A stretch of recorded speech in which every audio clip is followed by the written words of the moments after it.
Assalamualaikum warahmatullahi wabarakatuh. Kami dari kelompok 2 akan mempresentasikan hasil kerja kelompok kami dengan judul Pengenalan Sumber Daya Manusia untuk memenuhi tugas mata kuliah pengantar bisnis. Sebelum itu kami akan memperkenalkan diri satu persatu, dimulai dari yang pertama. Kenalkan, nama saya Rodiatul Hasanah, NIM 210803102007. Saya Neviana Tirul Indah dengan NIM 2108003102009. Assalamualaikum warahmatullahi wabarakatuh. Perkenalkan, nama saya Adristanta Paramana Putra, NIM 210803102012. Nama saya Rizika Oktaviana Sandra, NIM 2108003102014. Poin yang pertama yaitu sumber daya manusia. Pengertian sumber daya manusia yaitu sumber daya manusia merupakan faktor terpenting dan tidak dapat dilepas dari sebuah organisasi, baik institusi ataupun perusahaan. Pengertian sumber daya manusia ini dibagi menjadi dua, yaitu pengertian menurut mikro dan pengertian menurut makro.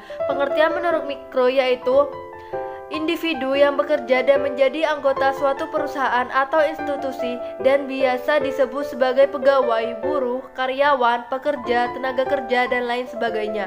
Sedangkan pengertian menurut makro yaitu penduduk suatu negara yang sudah memasuki usia angkatan kerja, baik yang belum bekerja maupun yang sudah bekerja.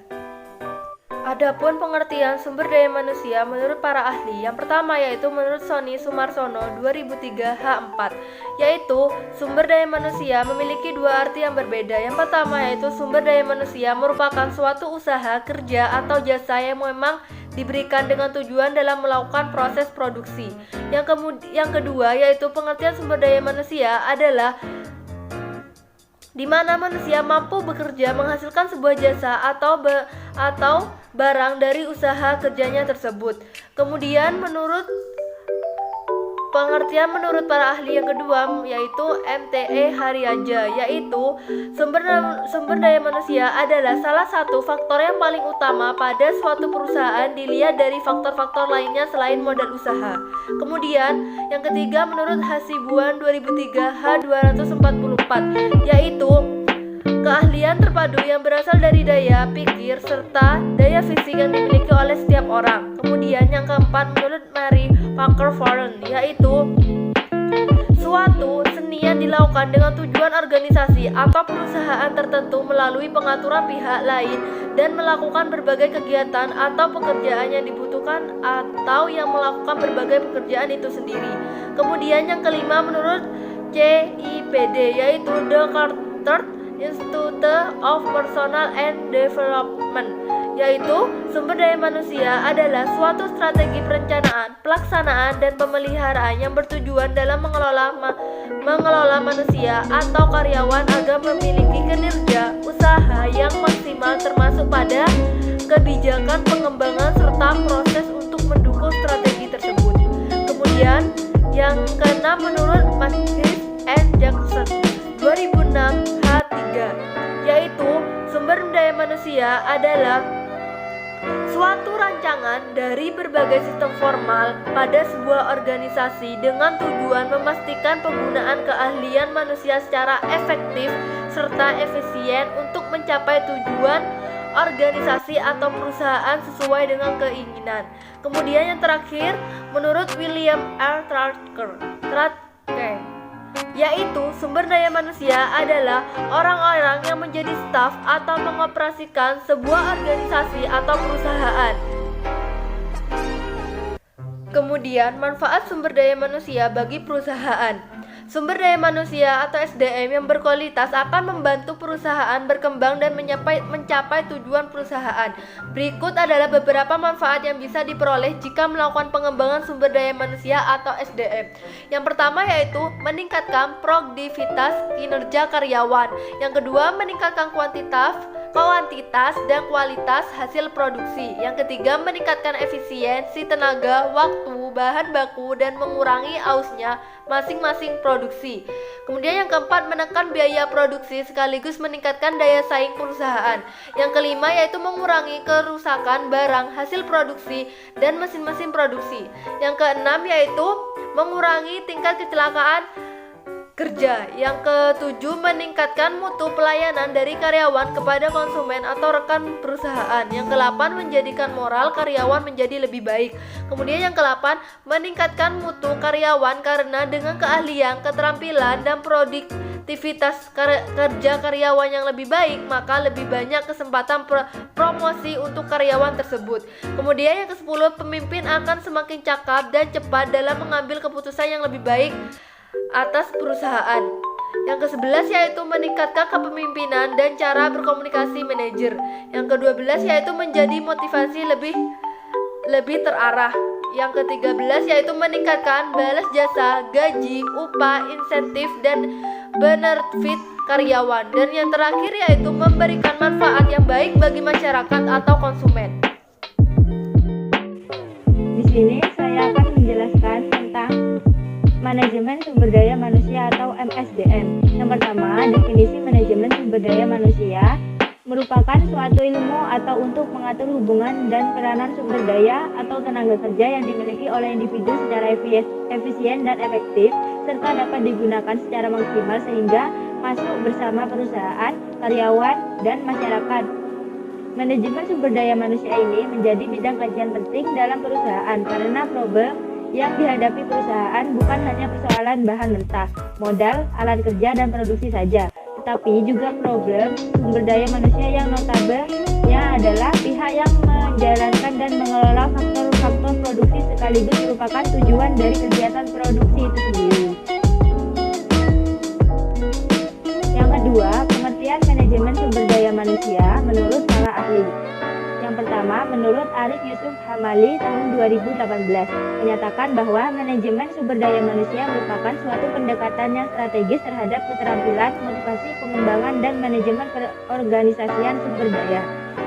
Yang kedua, menurut Prasadya Rikardianto tahun 2018 menyatakan bahwa manajemen sumber daya manusia adalah suatu ilmu atau cara bagaimana mengatur hubungan dan peranan sumber daya atau tenaga kerja yang dimiliki oleh individu secara efisien dan efektif serta dapat digunakan secara maksimal sehingga masuk bersama perusahaan, karyawan, dan masyarakat maksimal. Yang ketiga, menurut H. Supriyadi tahun 2015 Nomor 2, menyatakan bahwa manajemen sumber daya manusia merupakan suatu sistem yang bertujuan untuk mempengaruhi sikap, perilaku, dan kinerja karyawan agar mampu memberikan kontribusi yang optimal dalam rangka mencapai sasaran-sasaran perusahaan. Yang keempat, menurut Bray dan Rue tahun 2015, Nomor 2, menyatakan bahwa manajemen sumber daya manusia adalah desain aktivitas yang mencakup pengadaan dan koordinasian sumber daya manusia. Yang kelima, menurut Mangkunegara tahun 2016 nomor 7 mengatakan bahwa manajemen sumber daya manusia adalah suatu perencanaan, perorganisasian, pelaksanaan, dan pengawasan terhadap pengadaan, pengembangan, pemberian balas jasa, pengintegrasian, pemeliharaan, dan pemisahan tenaga kerja dalam rangka mencapai tujuan organisasi. Yang keenam, menurut Rival tahun 2015, adanya manajemen sumber daya manusia sangat penting bagi perusahaan dalam mengelola, mengatur, mengurus, dan menggunakan sumber daya manusia sehingga bisa berfungsi secara efektif, produktif, serta efisien untuk mencapai suatu perusahaan. Yang ketujuh, menurut pendapat Mondi dan Noe, manajemen sumber daya manusia atau human resource management merupakan pendaya penggunaan sumber daya manusia untuk mencapai tujuan perusahaan. Yang kedelapan, menurut Anthony Katmar dan Parewe tahun 2002 mengatakan bahwa manajemen sumber daya manusia memiliki berbagai macam tugas berkaitan dengan usaha untuk memiliki, melatih, mengembangkan, memotivasi, mengorganisasi, dan memelihara karyawan perusahaan. Yang ketiga, fungsi manajemen sumber daya manusia, yaitu untuk mengelola manusia seefektif mungkin agar diperoleh suatu satuan sumber daya manusia yang saling memberi manfaat. Manajemen sumber daya manusia merupakan bagian dari manajemen umum yang memfokuskan pada sumber daya manusia. Adapun fungsi-fungsi manajemen sumber daya manusia adalah sebagai berikut. Yang pertama, fungsi secara umum. Yang pertama, perencanaan sumber daya manusia. Fungsi perencanaan sumber daya manusia yaitu meliputi beberapa kegiatan, diantaranya analisis jabatan dalam perusahaan untuk menentukan tugas, tujuan, keahlian, pengetahuan, serta kemampuan yang dibutuhkan. Yang kedua, perencanaan dan peramalan pemetaan tenaga kerja perusahaan baik dalam jangka pendek maupun jangka panjang. Yang ketiga, mengembangkan serta mengimplementasikan rencana untuk memenuhi kedua kebutuhan di atas. Fungsi manajemen sumber daya manusia menurut Arif Yusuf Hamali. Yang pertama, perencanaan. Perencanaan adalah kegiatan memperkirakan tentang keadaan tenaga kerja agar sesuai dengan kebutuhan organisasi secara efektif dan efisien.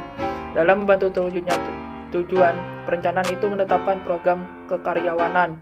Ini meliputi pengorganisasian, pengarahan, pengendalian, pengadaan, pengembangan, kompensasi, integrasi, pemeliharaan, kedisiplinan, dan pemberhentian karyawan.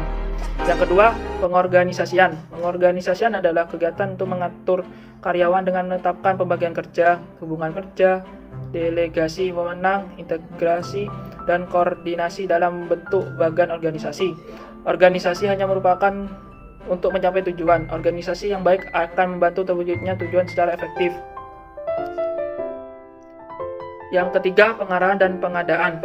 Pengarahan adalah kegiatan memberi petunjuk kepada karyawan agar mau kerjasama dan bekerja efektif serta efisien dalam membantu tercapainya tujuan organisasi. Pengarahan dilakukan oleh pemimpin yang dengan kepemimpinannya akan memberi arahan kepada karyawan agar mengerjakan semua tugasnya dengan baik. Adapun pengadaan merupakan proses penarikan, seleksi, penempatan, orientasi, dan induksi untuk mendapatkan karyawan yang sesuai dengan kebutuhan organisasi. Pengadaan yang baik akan membantu terwujudnya tujuan. Yang keempat, pengendalian. Pengendalian merupakan kegiatan mengendalikan karyawan agar menaati peraturan organisasi dan bekerja sesuai dengan rencana. Bila terdapat penyimpangan, diadakan tindakan perbaikan dan atau penyempurnaan. Pengendalian karyawan meliputi kehadiran, kedisiplinan, perilaku kerjasama, dan menjaga situasi lingkungan kerja. Yang kelima, pengembangan. Pengembangan merupakan proses peningkatan keterampilan teknis, teoritis, konseptual, dan moral karyawan melalui pendidikan dan pelatihan. Pendidikan dan pelatihan yang diberikan hendaknya sesuai dengan kebutuhan pekerja masa kini maupun masa yang akan datang. Yang keenam, kompensasi. Kompensasi merupakan pemberian balas jasa langsung berupa uang atau barang kepada karyawan sebagai imbalan jasa yang diberikan kepada organisasi. Prinsip kompensasi adalah adil dan layak. Adil diartikan sesuai dengan prestasi kerja, sedangkan layak dapat memenuhi kebutuhan primer. Yang ketujuh, pengintegrasian. Pengintegrasian merupakan kegiatan untuk mempersatukan kepentingan organisasi dan sebuah karyawan agar tercipta kerjasama yang serasi dan saling menguntungkan. Di satu pihak organisasi sebelum memperoleh keberhasilan atau keuntungan, sedangkan di lain pihak karyawan dapat memenuhi kebutuhan dari hasil pekerjaannya. Pengintegrasian merupakan hal yang penting dan cukup sulit dalam manajemen sumber daya manusia karena mempersatukan dua kepentingan yang berbeda. Yang ke-8, pemeliharaan. Pemeliharaan merupakan kegiatan pemeliharaan atau peningkatan kondisi fisik, mental, loyalitas agar mereka tetap mau bekerja sama sampai pensiun. Pemeliharaan yang baik dilakukan dengan pemrograman sejahtera berdasarkan kebutuhan sebagai besar karyawan serta berpedoman kepada internal dan eksternal konsistensi. Yang ke-9, kedisiplinan. Kedisiplinan merupakan salah satu fungsi manajemen sumber daya manusia yang penting dan merupakan kunci terwujudnya tujuan organisasi. Karena tanpa adanya kedisiplinan, maka sulit terwujudnya tujuan yang maksimal. Kedisiplinan merupakan keinginan dan kesadaran untuk mentaati peraturan organisasi dan moral sosial. Yang terakhir dan nomor 10, pemberhentian. Pemberhentian merupakan putusnya hubungan kerja seseorang karyawan dari suatu organisasi. Pemberhentian ini disebabkan oleh keinginan karyawan keinginan organisasi, berakhirnya kontrak kerja, pensiun, atau sebab lainnya. Penerapan fungsi manajemen dengan sebaik-baiknya dalam mengelola karyawan akan mempermudahkan mewujudkan tujuan dan keberhasilan organisasi. Penggunaan pengembangan sumber daya manusia. Menurut Prasetyo Ricardianto menyatakan bahwa A. Kegunaan pengembangan SDM bagi organisasi dibagi menjadi 7. Yang pertama, peningkatan produktivitas kerja organisasi. Yang kedua, terwujudnya hubungan yang serasi antara atasan dan bawahan. Yang ketiga, terjadinya proses pengembalian keputusan yang lebih cepat dan tepat. Yang keempat, peningkatan semangat kerja dan komitmen organisasi. Yang kelima, pendorong sikap keterbukaan manajemen atau manajemen partisipasi. Yang keenam, memperlancar atau mengefektifkan berjalannya komunikasi operasional. Yang ketujuh, penyelesaian konflik secara fungsional. Yang poin B, kegunaan pengembangan SDM bagi pegawai. Yang pertama, keputusan lebih baik. Yang kedua, kemampuan menyelesaikan masalah. Ketiga, internalisasi dan operasional faktor motivasional. Yang keempat, dorongan meningkatkan kemampuan kerja. Yang kelima, memperbesar rasa percaya diri. Yang keenam, tersedianya informasi tentang program pengembangan kemampuan. Yang ketujuh, peningkatan kepuasan kerja. Yang ke-8, peningkatan pengakuan atas kemampuan individu. Yang ke-9, memperbesar tekad untuk mandiri. Tujuan manajemen sumber daya manusia. Ada 3 ahli yang memberikan tanggapan berbeda tentang tujuan manajemen sumber daya manusia. 3 ahli tersebut yaitu Aldrich dan Nix tahun 1990, Tesue dan Hamali 2018. Berikut penjelasan tentang tujuan manajemen sumber daya manusia berdasarkan 3 ahli tersebut. Menurut Aldrich dan Nix tahun 1990, Aldrich dan Nix tahun 1990, sistem manajemen sumber daya manusia dapat menjadi sumber kapabilitas perusahaan yang memungkinkan perusahaan untuk terus belajar meragakan peluang baru. Yang kedua, menurut Tesue memberikan pendapat bahwanya tujuan manajemen sumber daya manusia adalah memberi pertimbangan manajemen dalam membuat kebijakan sumber daya manusia untuk memastikan bahwa perusahaan memiliki karyawan atau pegawai yang memiliki kinerja tinggi, selalu siap mengatasi perubahan, serta memenuhi kewajiban sebagai pekerja yang legal. Menurut Arif Hamali mempunyai 4 tujuan. Yang pertama, tujuan sosial. Tujuan sosial manajemen sumber daya manusia adalah agar organisasi atau perusahaan bertanggung jawab secara sosial dan etis terhadap kebutuhan dan tantangan masyarakat dengan meminimalkan dampak negatifnya. Organisasi atau perusahaan bisnis diharapkan dapat meningkatkan kualitas masyarakat dan membantu memecahkan masalah-masalah sosial. Yang tujuan kedua, tujuan organisasional. Tujuan organisasional adalah sasaran formal yang dibuat untuk membantu organisasi untuk mencapai tujuan. Tujuan ketiga, tujuan fungsional.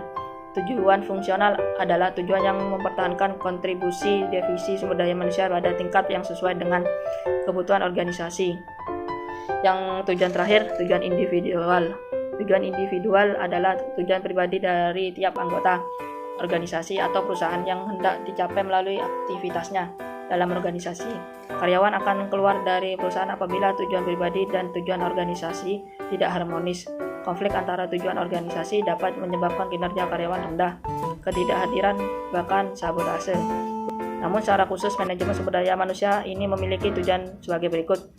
Yang pertama, mengembangkan sistem kerja dengan kinerja tinggi yang meliputi proses perekrutan, seleksi, sistem intensif, serta mengembangkan manajemen dan aktivitas pelatihan yang terkait dengan kebutuhan perusahaan.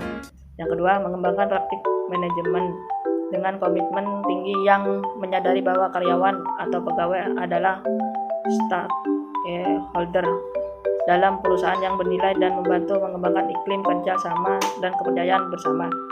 Yang ketiga, memastikan bahwa persamaan kesempatan tersedia untuk semua. Artinya ada keterkaitan saling menguntungkan antara perusahaan dengan karyawan. Keempat, yaitu memastikan bahwa karyawan atau pegawai dinilai serta dihargai. Kelima, mempertahankan serta memperbaiki kesejahteraan. Dan yang terakhir, menciptakan iklim yang humanis, harmonis, serta produktif. Berikutnya yaitu manfaat manajemen sumber daya manusia. Beberapa manfaat yang bisa diperoleh dari manajemen sumber daya manusia menurut Pesce-Ghiani tahun 1994 antara lain sebagai berikut. 1. Perusahaan dapat memanfaatkan sumber daya manusia atau SDM yang sudah ada secara baik. Manajemen sumber daya manusia dalam sebuah perusahaan perlu memperhatikan kelebihan serta kekurangan yang dimiliki perusahaan, seperti jumlah karyawan yang tersedia, masa kerja masing-masing, pengetahuan serta skill yang dimiliki, bakat yang perlu dikembangkan, dan lain-lain. Kedua, produktivitas dari karyawan yang sudah ada semakin meningkat. Manajemen sumber daya manusia atau SDM yang baik tentu akan proporsionalitas dalam penempatan formasi karyawan. Ketiga yaitu penentuan kebutuhan tenaga kerja atau karyawan. Pemanfaatan serta kebutuhan sumber daya manusia pada masa mendatang bisa meliputi jumlah karyawan yang dipromosikan menduduki jabatan yang lebih tinggi, berapa lowongan yang kosong, dan lain-lain. Keempat, penanganan informasi ketenaga kerjaan. Penanganan informasi sumber daya manusia yang dimiliki bisa meliputi masa kerja setiap karyawan, status perkawinan, tunjangan, dan jumlah penghasilan. Dan yang terakhir yaitu penelitian. Hal ini dilakukan guna untuk mendapatkan gambaran serta keterangan yang akurat untuk menjadikan landasan dalam aktivitas manajemen sumber daya manusia atau MSDM. Dan yang terakhir yaitu penelitian. Hal ini dilakukan guna untuk mendapatkan gambaran serta keterangan yang akurat untuk menjadikan landasan dalam aktivitas manajemen sumber daya manusia atau MSDM. Berikutnya yaitu manfaat manajemen sumber daya manusia. Beberapa manfaat yang bisa diperoleh dari manajemen sumber daya manusia menurut Pesce-Ghiani tahun 1994 antara lain sebagai berikut. 1. Perusahaan dapat memanfaatkan sumber daya manusia atau SDM yang sudah ada secara baik. Manajemen sumber daya manusia dalam sebuah perusahaan perlu memperhatikan kelebihan serta kekurangan yang dimiliki perusahaan, seperti jumlah karyawan dan lain-lain. Seperti jumlah karyawan yang tersedia, masa kerja masing-masing, pengetahuan serta skill yang dimiliki, bakat yang perlu dikembangkan, dan lain-lain. Kedua, produktivitas dari karyawan yang sudah ada semakin meningkat. Manajemen sumber daya manusia atau MSDM yang baik tentu akan proporsionalitas dalam penempatan formasi karyawan. Ketiga yaitu penentuan kebutuhan tenaga kerja atau karyawan. Pemanfaatan serta kebutuhan sumber daya manusia pada masa mendatang bisa meliputi jumlah karyawan yang dipromosikan menduduki jabatan yang lebih tinggi, berapa lowongan yang kosong, dan lain-lain. Keempat, penanganan informasi ketenaga kerjaan. Penanganan informasi sumber daya manusia yang dimiliki bisa meliputi masa kerja setiap karyawan, status perkawinan, tunjangan, dan jumlah penghasilan. Dan yang terakhir yaitu penelitian. Hal ini dilakukan guna untuk mendapatkan gambaran serta keterangan yang akurat untuk menjadikan landasan dalam aktivitas manajemen sumber daya manusia atau MSDM. Dan yang terakhir yaitu penelitian. Hal ini dilakukan guna untuk mendapatkan gambaran serta keterangan yang akurat untuk menjadikan landasan dalam aktivitas manajemen sumber daya manusia atau MSDM. Manusia menurut Pesce-Ghiani tahun 1994 antara lain sebagai berikut. 1. Perusahaan dapat memanfaatkan sumber daya manusia atau SDM yang sudah ada secara baik. Manajemen sumber daya manusia dalam sebuah perusahaan perlu memperhatikan kelebihan serta kekurangan yang dimiliki perusahaan, seperti jumlah karyawan dan lain-lain. Kedua, produktivitas dari karyawan yang sudah ada semakin meningkat. Manajemen sumber daya manusia atau MSDM yang baik tentu akan proporsionalitas dalam penempatan formasi karyawan. Ketiga yaitu penentuan kebutuhan tenaga kerja atau karyawan. Pemanfaatan serta kebutuhan sumber daya manusia pada masa mendatang bisa meliputi jumlah karyawan yang dipromosikan menduduki jabatan yang lebih tinggi, berapa lowongan yang kosong, dan lain-lain. Keempat, penanganan informasi ketenaga kerjaan. Penanganan informasi sumber daya manusia yang dimiliki bisa meliputi masa kerja setiap karyawan, status perkawinan, tunjangan, dan jumlah penghasilan. Dan yang terakhir yaitu penelitian. Hal ini dilakukan guna untuk mendapatkan gambaran serta keterangan yang akurat untuk menjadikan landasan dalam aktivitas manajemen sumber daya manusia atau MSDM. Dan yang terakhir yaitu penelitian. Hal ini dilakukan guna untuk mendapatkan gambaran serta keterangan yang akurat untuk menjadikan landasan dalam aktivitas manajemen sumber daya manusia atau MSDM. Yang terakhir yaitu keterkaitan manajemen sumber daya manusia atau MSDM dengan perusahaan bisnis. Pertama, Departemen Sumber Daya Manusia. Departemen Sumber Daya Manusia adalah kelompok secara formal dibentuk oleh sebuah perusahaan. Kedua yaitu peranan Departemen Sumber Daya Manusia. Semakin banyak peran yang dapat mereka laksanakan dengan baik, semakin besar kemungkinan mereka membantu meningkatkan produktivitas perusahaan, meningkatkan kualitas kehidupan kerja perusahaan. Kesimpulannya yaitu manajemen sumber daya manusia merupakan perencanaan, pengorganisasian, pengkoordinasian, pelaksanaan, dan pengawasan terhadap pengadaan, pengembangan, pemberian balas jasa, pemeliharaan, dan pemisahan tenaga kerja dalam rangka mencapai tujuan organisasi. Sejarah manajemen sumber daya manusia sebelum permulaan abad ke-20, manusia dipandang sebagai barang, benda mati. Hingga saat ini, peningkatan kualitas sumber daya masih terus dilakukan. Karena meskipun suatu negara tidak mempunyai keunggulan komparatif yang baik, namun mempunyai keunggulan kompetitif, maka negara tersebut bisa bersaing dengan negara lain. Sekian presentasi dari kelompok kami. Kami ucapkan terima kasih dan mohon maaf bila ada kesalahan serta kekurangan. Kami akhiri. Wassalamualaikum warahmatullahi wabarakatuh.